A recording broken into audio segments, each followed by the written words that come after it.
नमस्कार प्रिय विद्यार्थियों, आज की क्लास हमारी बहुत ही महत्वपूर्ण होने वाली है क्योंकि आज की क्लास में हम BA 5 सेमेस्टर हिंदी का हम सेकंड पेपर लेके आ चुके हैं। इसकी फर्स्ट क्लास ऑलरेडी मैंने करा रखी थी। आज की क्लास में हम पिछले 2 वर्षों के डॉक्टर राम मनोहर लोहिया मतलब RMLAO के हम पेपरों को सोल्व कर रहे हैं। बच्चों, आज आपका पेपर लगा हुआ है, MGQVP का आज ही पेपर लगा हुआ है, तो सभी विश्वविद्यालय के लिए बहुत ही महत्वपूर्ण हमारी क्लास रहेगी। MGQVP का फर्स्ट मीटिंग में पेपर है और RMLAO का जो कि थर्ड मीटिंग में पेपर है, तो थर्ड मीटिंग वाले बच्चे इन सभी प्रश्नों को अभी संपूर्ण क्लास को एक बार देख लेंगे। मैं बता दूं, आपका 90 से 95% पेपर आपका इन्हीं प्रश्नों से आपका सोल्व हो जाएगा। अन्य इससे बाहर आपका कोई भी क्वेश्चन ज़्यादा देखने को नहीं मिलेगा। पेपर आपका ये सेकंड पेपर है। पेपर का आपका नेम है हिंदी का राष्ट्रीय काव्य। 2 घंटा आपका समय दिया जाएगा। पूरा पेपर आपका जो है 75 नंबर का आपका उचित होगा। सबसे पहले मैं सेक्शन ए के प्रश्नों को सोल्व करूंगा। इसका पहला क्वेश्चन देखिएगा बच्चों कि कवि जो है चंद्र बरदाई किस जो है काव्य धारा के कवि हैं, आपको बताना। फिर दूसरा क्वेश्चन है कि चंद्रगुप्त नाटक के रचनाकार कौन है, इस नाटक को किसने लिखा है। फिर है भारत दुर्दशा किसकी रचना है। उसके बाद है हिंदी का प्रथम महाकाव्य कौन सा है। उसके बाद है मेरे नगपति मेरे विशाल, ये जो पंक्ति है ये किस कविता से ली गई है, आपको बताना है। फिर है प्रीत जहाँ की रीत सदा, ये जो गीत है ये किस कवि ने जो है इसको लिखा है, आपको बताना है। इसकी उपलब्धियाँ क्या हैं भी आपको रण करना है। तो सबसे पहले चंद्र बरदाई जो कि हिंदी साहित्य के आदिकाल जिसको हम वीरगाथा काल कहते हैं, इसकी रासो काव्य धारा के प्रमुख कवि हैं। उन्होंने पृथ्वीराज रासो नामक एक महाकाव्य की रचना की जो वीर रस प्रधान है और ब्रज भाषा में लिखा गया है। वे जो पृथ्वीराज चौहान के दरबारी कवि और मित्र थे। उनका काव्य हिंदी के सबसे पहले महाकाव्य के रूप में प्रसिद्ध हुआ। मतलब जो है अब एग्जाम में क्वेश्चन बन सकता है कि हिंदी का सबसे पहला महाकाव्य कौन सा है, तो कहोगे पृथ्वीराज रासो। ये जो है प्रथम महाकाव्य हिंदी का जिसको चंद्र बरदाई ने लिखा है। ठीक है, चलेगा। और भी यहाँ से लिखा हुआ है के रूप में प्रसिद्ध हुए, जिसमें जो है राजा पृथ्वीराज चौहान के शौर्य और प्रेम का वर्णन जो है इन्होंने किया है। अब यहाँ से अगला जो क्वेश्चन था कि चंद्रगुप्त नाटक जो कि जयशंकर प्रसाद के द्वारा ये लिखी गई एक रचना है जो हिंदी साहित्य का एक प्रसिद्ध ऐतिहासिक नाटक है और 1931 में प्रकाशित हुआ था। यह नाटक जो है भारतीय गौरव, विदेशी आक्रमणों और राष्ट्रीय चेतना की भावना को जगाने के लिए यह जो है नाटक लिखा गया था। उसके बाद अगला जो क्वेश्चन है भारत दुर्दशा, इसकी रचना किसने किया था, तो भारत दुर्दशा भारतेंद्र हरिश्चंद्र जी की एक रचना है। यह जो है 1875 में प्रकाशित एक प्रसिद्ध हिंदी नाटक है जो प्रतीकात्मक रूप से भारत की जो तत्कालीन दयनीय स्थिति थी और ब्रिटिश राज का जो प्रभाव था उसको ये दर्शाती है। तो इस तरह से आपको लिखना है। ठीक है, चलिए। और भी देखिएगा अगला जो क्वेश्चन इसमें था कि हिंदी का प्रथम महाकाव्य क्या है। अभी मैंने आपको बताया था कि हिंदी का प्रथम जो महाकाव्य बच्चों पृथ्वीराज रासो है, जिसको माना जाता है जिसकी रचना चंद्र बरदाई ने की थी। और यह जो है आदिकाल यानी वीरगाथा काल की सबसे महत्वपूर्ण रचना है। इसमें जो है सम्राट पृथ्वीराज चौहान के जीवन और उसके युद्धों का जो है इसमें वर्णन है और जिसमें वीर रस की प्रधानता है। मतलब जो है जो पृथ्वीराज जो रासो है ये पृथ्वीराज जो चौहान है उनके जो वीरता है, उनकी जो उन्होंने युद्ध किए हैं उसका इसमें जो है सजीव चित्रण जो है मिलता है। उसके बाद है अगला जो क्वेश्चन है कि मेरे नगपति मेरे विशाल, तो ये जो पंक्ति है रामधारी सिंह दिनकर की द्वारा लिखी एक प्रसिद्ध कविता जो कि हिमालय इससे ली गई है। इसमें जो है कवि ने हिमालय को भारत माता का मुकुट और प्रहरी बताते हुए उसका गुणगान किया है और उसे जो है जागृत होने का आह्वान भी जो है किया है। ठीक है, अब इसके हम भावार्थ की बात करें पंक्ति के, तो इस पंक्ति में कवि जो है हिमालय को संबोधित करते हुए उसे जो है पर्वतों का राजा यानी जो है नगपति और विशाल जो है कहते हैं जो भारत की रक्षा करने वाला उसकी महिमा का जो है प्रतीक है। तो यहाँ से केवल हम क्वेश्चनों को केवल आपको समझा रहे हैं, आपको ऐसे आपको बनाकर आपको लिखना है। ठीक है, अगला क्वेश्चन देखो कि है प्रीत जहाँ की रीत सदा। ये जो गीत है बच्चों ये कवि जो है मनोज कुमार ने भारत की महान सांस्कृतिक उपलब्धियों, देशभक्ति, वीरता, मानवीय जो है मूल्यों का वर्णन किया है इस गीत के माध्यम से, जिसमें जो है भारतीय संस्कृति की महानता, वीरों का बलिदान जो कि सर्जिकल स्ट्राइक उस समय जो हुआ था तो उस समय की जो है उसका वर्णन किया है, महानता का भारतीय वीरों की। ये गीत जो है मनोज कुमार ने लिखा है, ये बिंदु आपको याद रखना है। ठीक है, जैसे कि राम सीता जैसे आदर्श चित्रों का पालन, भारत में रहने वाला हूँ, और जो है ये जो लास्ट में जो लाइन कही है कि भारत का रहने वाला हूँ, तो ये जो है राष्ट्रीय भावना प्रमुखता से दर्शाई गई है, जो भारतीय होने पर गर्व महसूस कराती है। फिर है अगला इसमें क्वेश्चन कि मेरे देश की धरती सोना उगले उगले हीरे मोती, ये जो है कविता, ये जो है किस कवि के द्वारा ये लिखा गया है, कि कवि बावरा के द्वारा। ठीक है, इसको आपको बताना है, गीत के बारे में भावार्थ इसका लिखना। फिर है जननी के हिम जो है किरीट, इसके जो है कवि का क्या अभिप्राय है, इससे आपको बताना। फिर है पुष्प की अभिलाषा, गीत के रचनाकार कौन है। फिर है पर्याय गीत, पर्याय गीत में कवि प्रसाद के वीरों की तुलना किससे की गई है, आपको ही बताना है। उसके बाद आपका सेक्शन आपका बी स्टार्ट होगा। इसमें बच्चों संदर्भ सिद्ध व्याख्या वाले आपके क्वेश्चन आएंगे। पहला इसमें जो क्वेश्चन है कि हिमांद्री तुंद श्रृंग से प्रबुद्ध शुद्ध भारतीय, इसकी जो है आपको संदर्भ सिद्ध आपको व्याख्या लिखना है, तो इसको भी हम यहाँ से देखेंगे। सबसे पहले मेरे देश की धरती सोना उगले, ये गीत में कवि जो कि इस गीत को जो लिखा है, गुलशन जो है बावरा ने इस गीत को लिखा है। इसने जो है देश की मिट्टी की उर्वरता समृद्धि का जो है बयान किया है। और जहाँ जो है धरती सोना हीरे मोती मतलब जो है उपजाऊ फसलें और प्राकृतिक जो है संपदा उगाती है, और देश के जो किसान हैं मतलब जो जवान हैं और जो नागरिकों के श्रम से देश क्या है धनवान बनता है, और जिससे जो है देशवासियों को अपनी मातृभूमि से गहरा लगाव और जो है गर्व महसूस होता है। उसके बाद है अगला इसमें क्वेश्चन कि जननी के हिम किरीट, इसमें जो है कवि का जो प्राय है हिमालय पर्वत से है, जो भारत माता के मस्तक पर जो है बर्फ का मुकुट है, जो उसकी दिव्यता विशालता गौरव जो सुरक्षा का प्रतीक है, और यह जो है उसके गौरवशाली इतिहास और संस्कृति को भी जो है दर्शाता है। इस तरह से आपको लिखना है। इसके हम पंक्तियों की बात करें, इसके हम अर्थ की बात करें तो जननी, जननी मतलब माँ, या जो है जननी से कवि का जो तात्पर्य है भारत माता से है, जो पूरे देश को जन्म देने वाली, उसका जो है पालन पोषण करने वाली है। उसके बाद है हिम किरीट मतलब जो है बर्फ का मुकुट, तो हिम का अर्थ होता है बर्फ और किरीट का अर्थ होता है बच्चों मुकुट, मतलब जो है हिमालय पर्वत है जो भारत के उत्तर में स्थित है और हमेशा बर्फ से जो है ढका रहता है, इसलिए कवि ने इसे भारत माता के मस्तक पर सुशोभित बर्फ के मुकुट की जो है उसकी जो है उपमा की है, उपासना की है।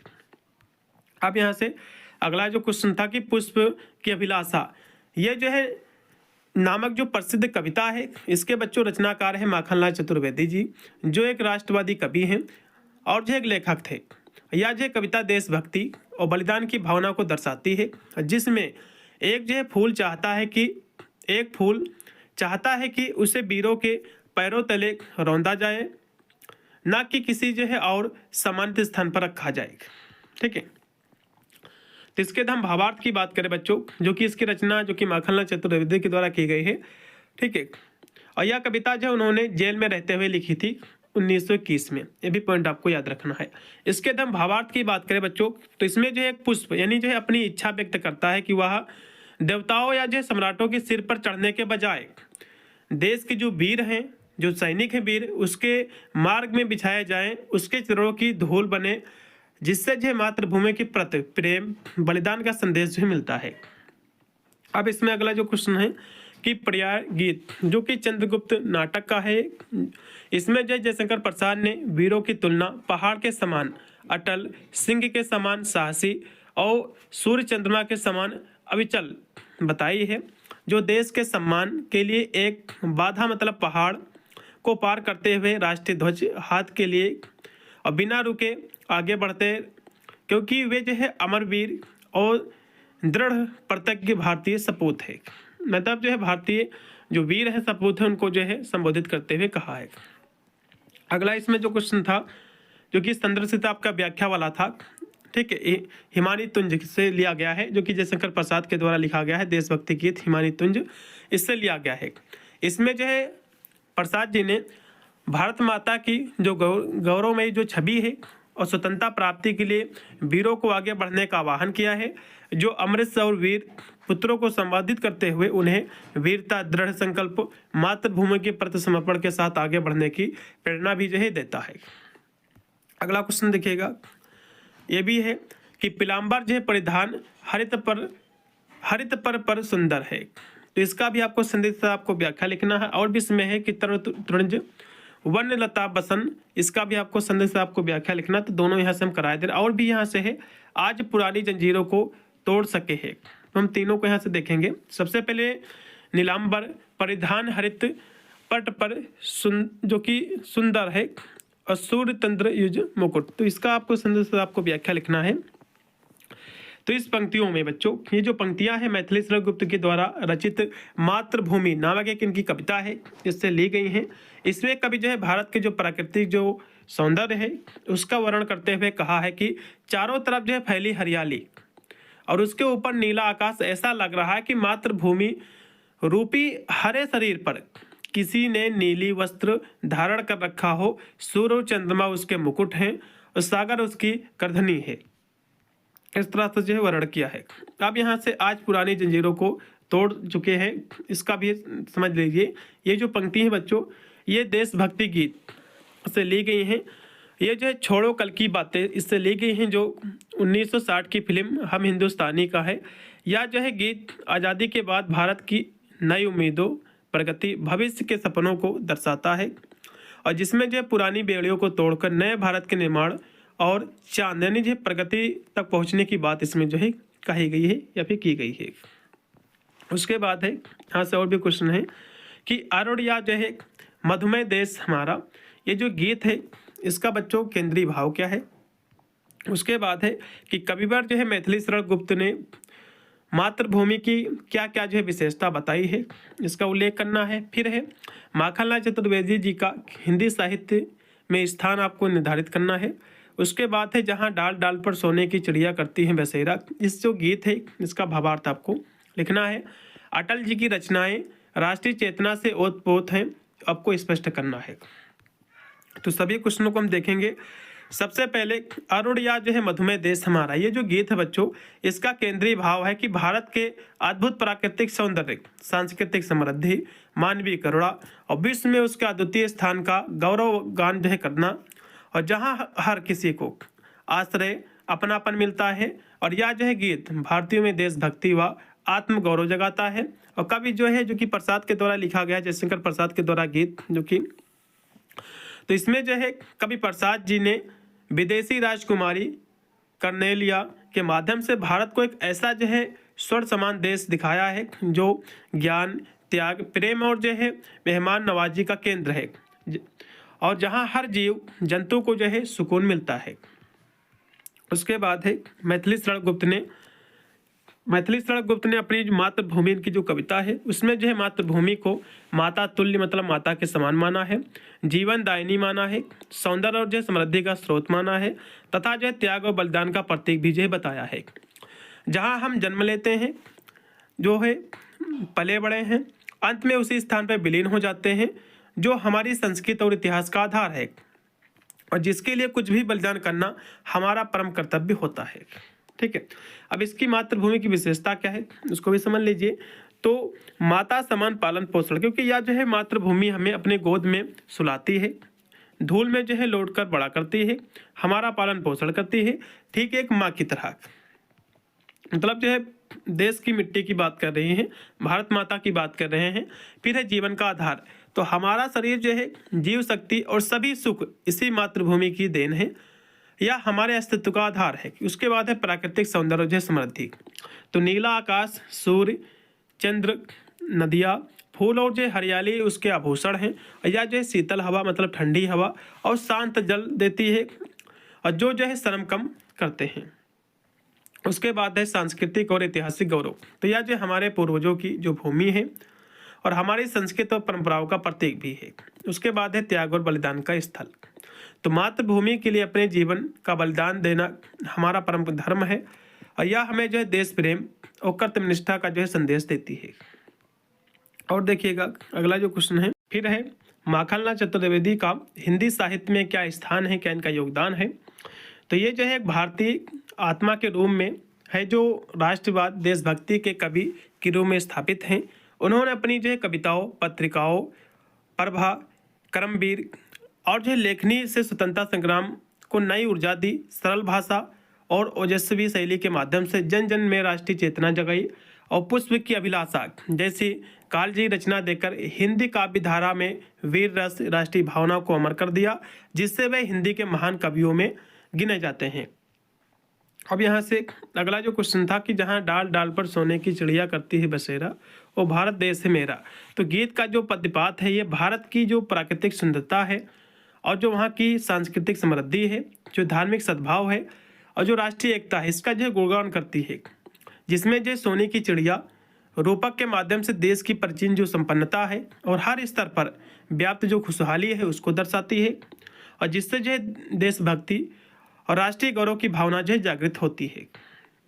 इसके जो महत्वपूर्ण बिंदु हैं उनको समझेंगे एक बिंदुओं के माध्यम से, जैसे कि सोने की चिड़िया का रूपक, तो यह जो है केवल चिड़िया नहीं है बल्कि भारत की जो प्राचीन समृद्धि है, जो प्राकृतिक संसाधन की प्रचुरता है, उसका प्रतीक है, जहाँ हर कोई जो है खुशहाल है। उसके बाद है समृद्धि और जो है समानता।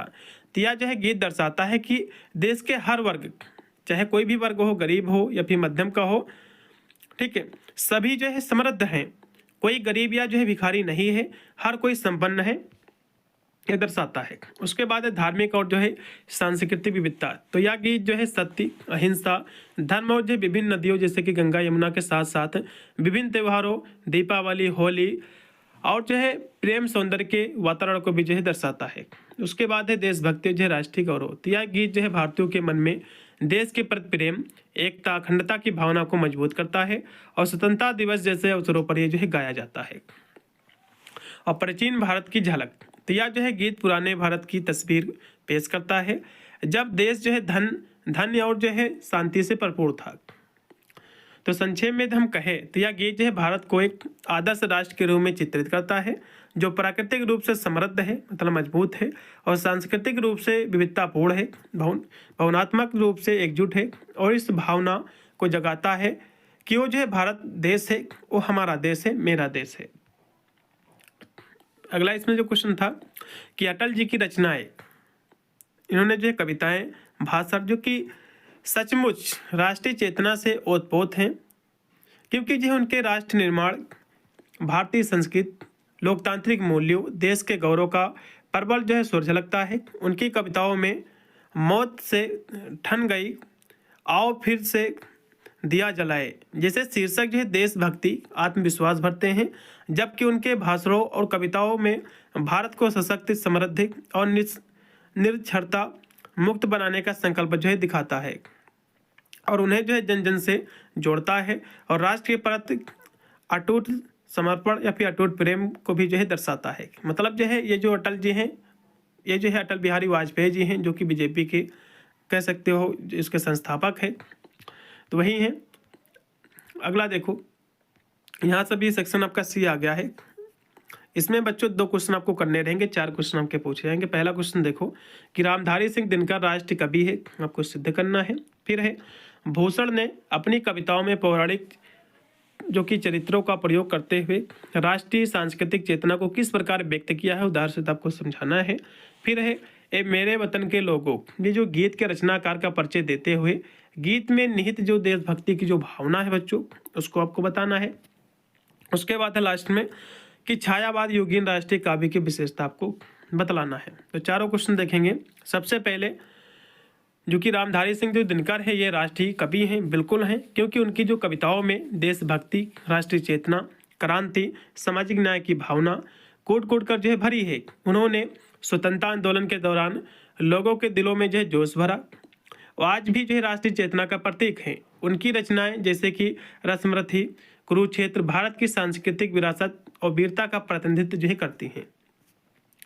रामधारी सिंह दिनकर के राष्ट्रीय कवि कहलाने के मुख्य कारणों की हम विस्तृत में चर्चा करें तो देशभक्ति और जो है राष्ट्रीय चेतना, तो उनकी कविताओं में भारत की स्वतंत्रता की लड़ाई को जन जन तक पहुंचाया इन्होंने, और स्वदेश प्रेम की भावना भी जो है जगाई। उसके बाद है वीर रस की कवि, तो उन्हें जो है वीर रस का महानतम कवि जो है माना जाता है। उनकी रचनाओं में साहस, विद्रोह का स्वर गूंजता है। उसके बाद एक सामाजिक और राजनीतिक जो है जागरूकता, तो उनकी रचनाओं में सामाजिक न्याय, क्रांति, तत्कालीन जो राजनीतिक आर्थिक जो चेतना थी उसका गहरा प्रभाव जो है दिखता है। उसके बाद है ऐतिहासिक और सांस्कृतिक गौरव, तो उन्होंने जो अपनी कविताओं से जो प्राचीन भारत के शौर्य और सांस्कृतिक मूल्यों को भी जो है जगाया है। उसके बाद है अमर रचनाएं, तो इनकी बहुत सारी रचनाएं हैं, जैसे कुरुक्षेत्र, रसमरथी, उर्वशी, हुंकार। संस्कृत के 4 अध्याय जैसी जो कृतियां हैं, जो राष्ट्रीय भावना और जो है दार्शनिक सोच का प्रमाण ये मानी जाती है। तो इन सभी जो है कारणों से उन्हें भारत का राष्ट्र कवि कहा जाता है और उनकी लेखनी आज भी जो है प्रेरणा का स्रोत है। इस तरह से आपको लिखना है। उसके बाद है भूषण ने जो है पौराणिक चरित्रों में जो है जैसे कि राम, कृष्ण, इंद्र, गरुड़ और ऐतिहासिक वीरों जैसे कि शिवाजी, छत्रसाल का उपयोग करके जो भारतीय हमारी जो कल्चर है, जो धर्म है, जो राष्ट्रीय गौरव है, उसको व्यक्त किया है।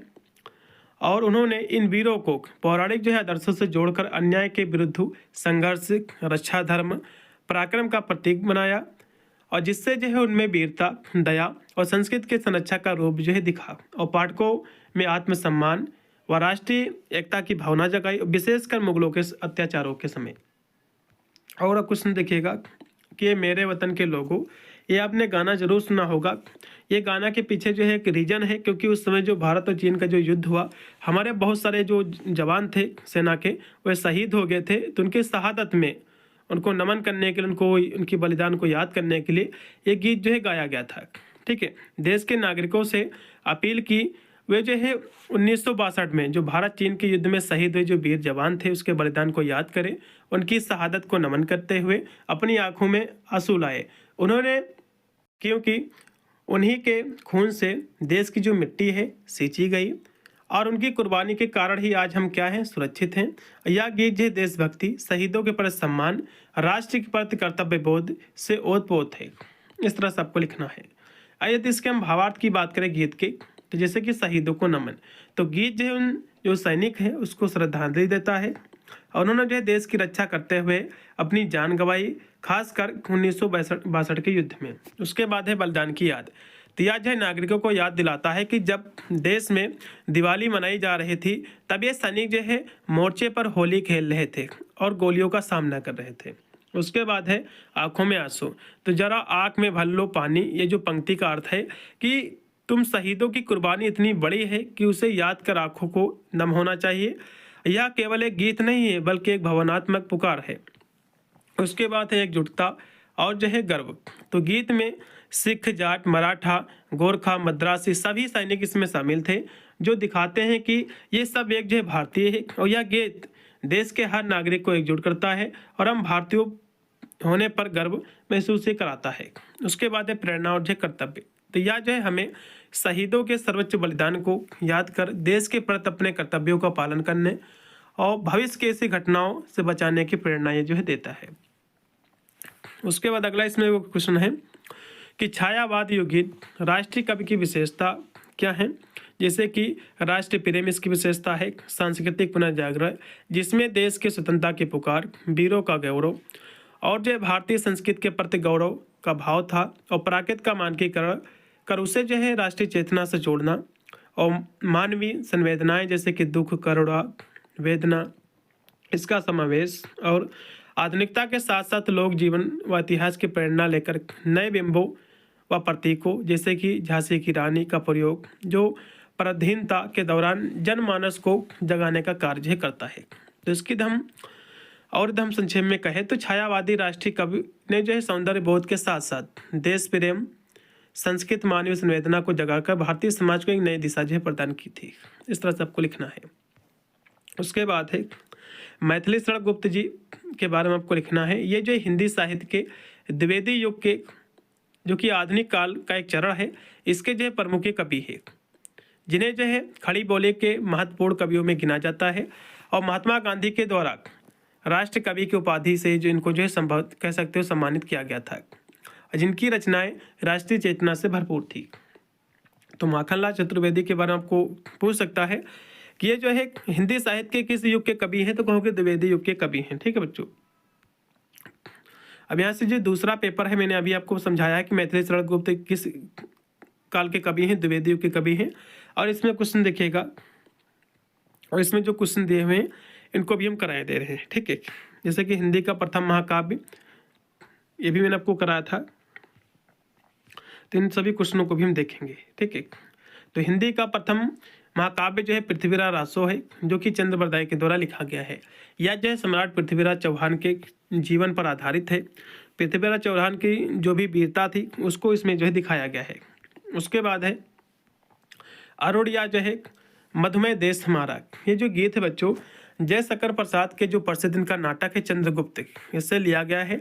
इसे जो है नाटक के मुख्य पात्र कर्नेलिया के द्वारा गाया गया, जो सिकंदर के सेनापति और जो कि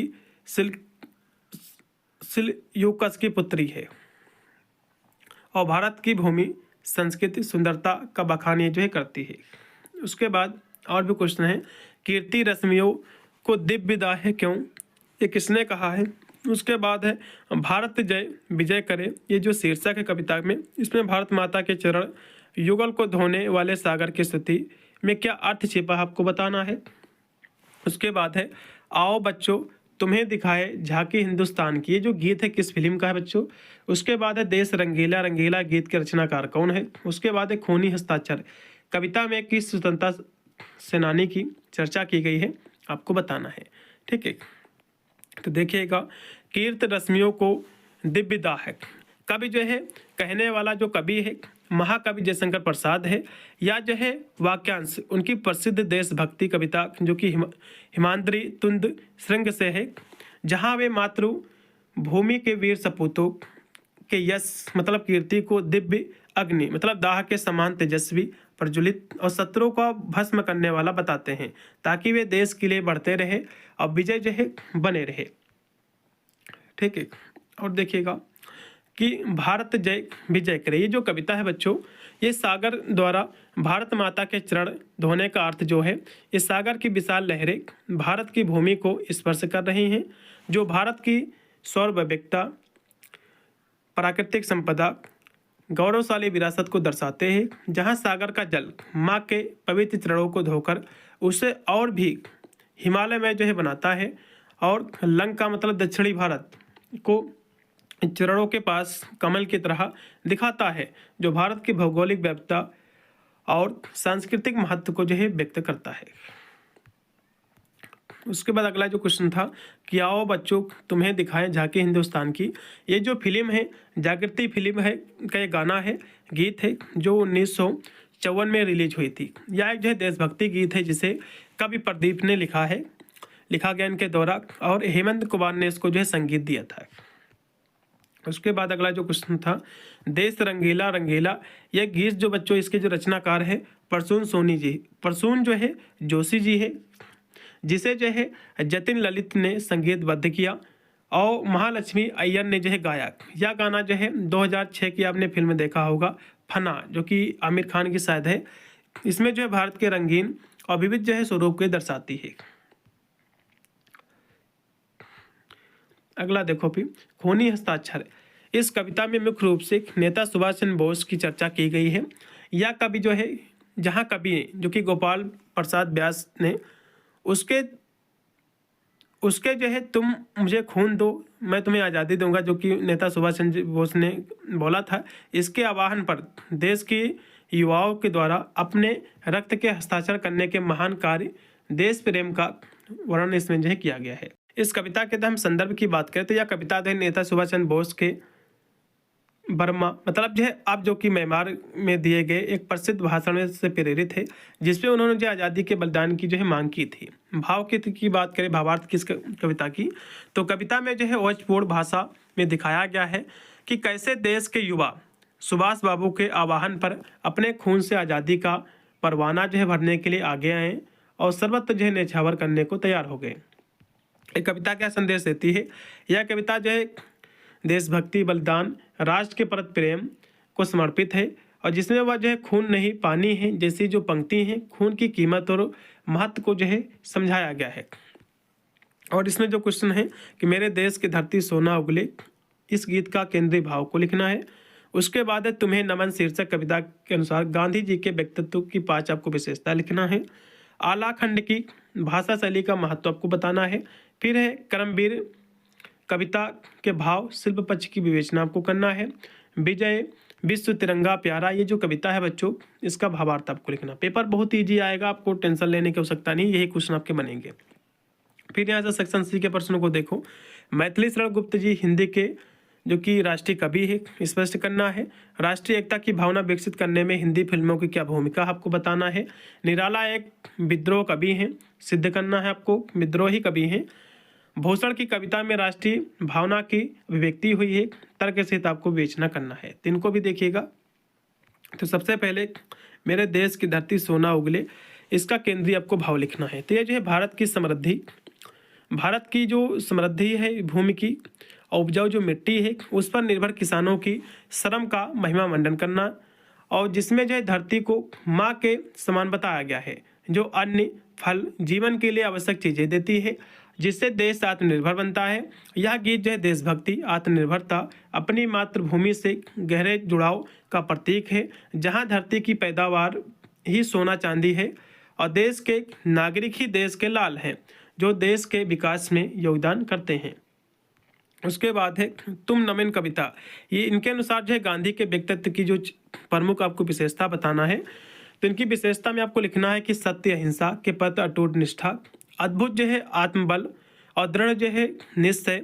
और उसके बाद तीसरी इसकी विशेषता हो जाएगी सादगी और विनम्रता, अनुशासन और जो आत्मनियंत्रण और समग्र मानवता के प्रति जो है सेवा भाव।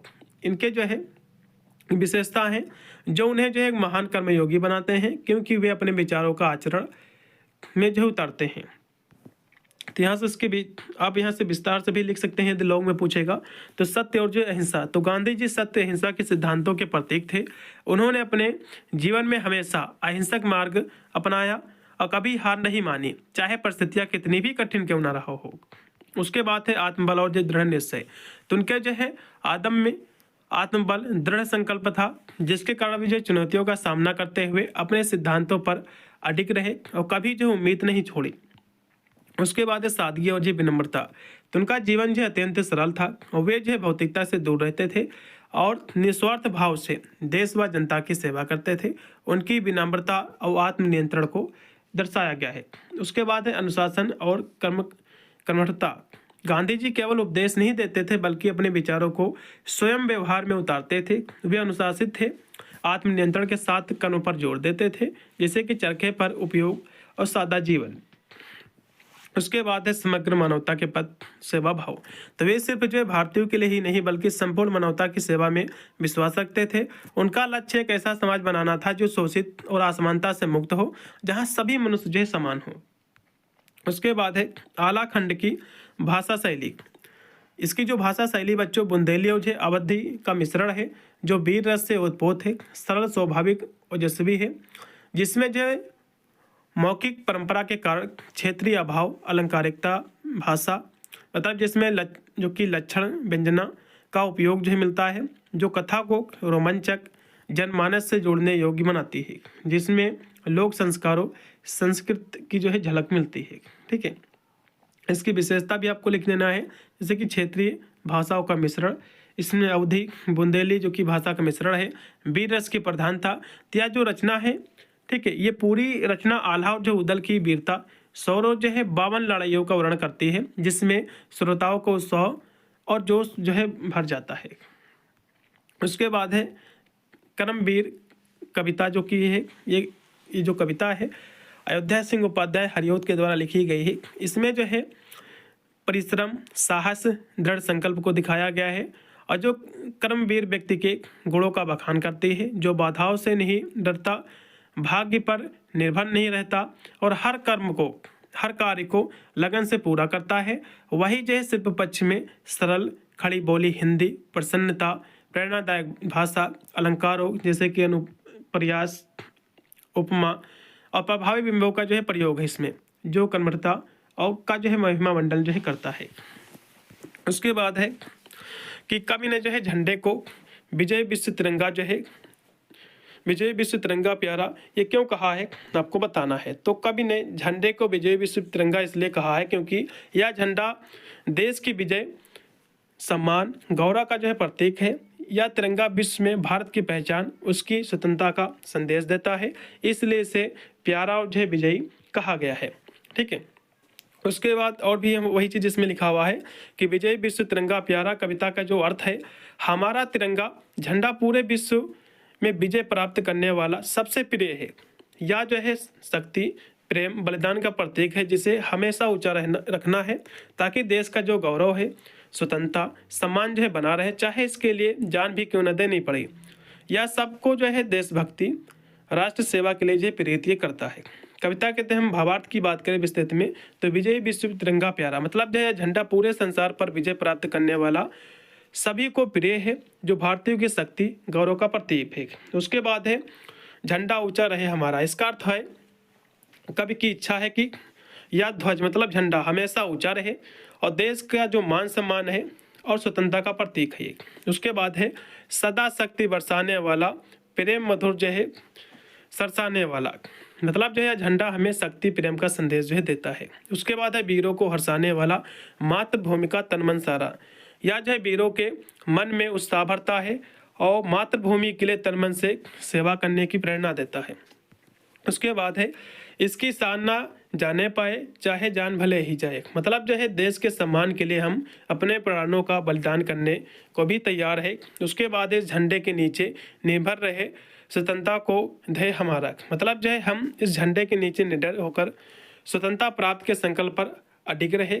तो यह गीत जो है श्यामलाल गुप्त के द्वारा लिखा गया और यह जो है हर देश भक्त के लिए राष्ट्र सेवा की प्रेरणा का स्रोत है। उसके बाद है कि जो कि इसमें जो कवि दिए हुए हैं मैथिली शरण गुप्त जी, ये जो है राष्ट्र कवि हैं।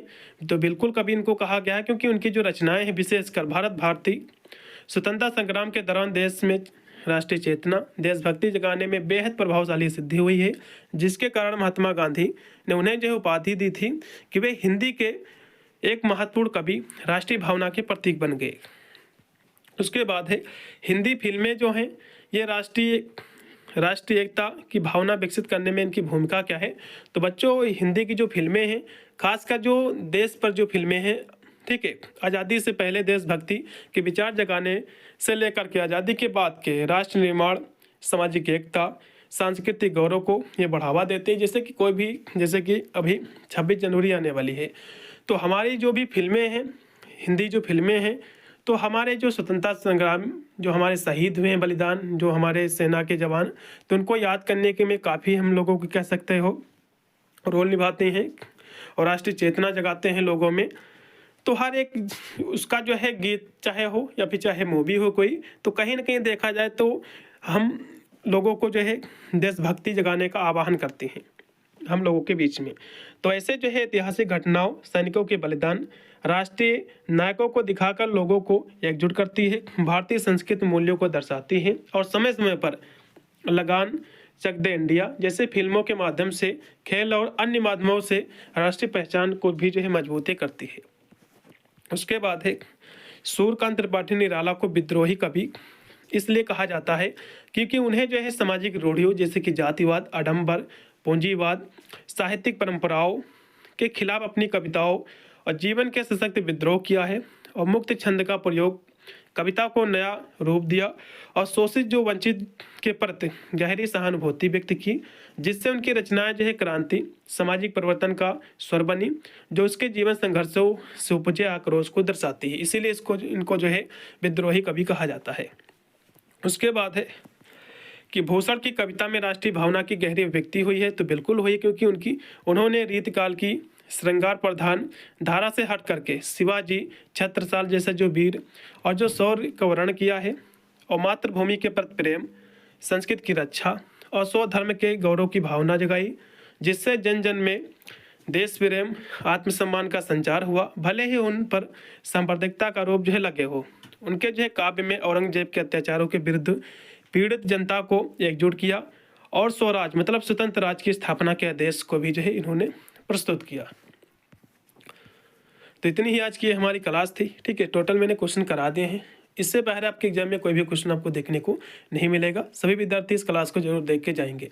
मिलता है वीडियो के लिए, तब तक सभी को thank you for watching this video.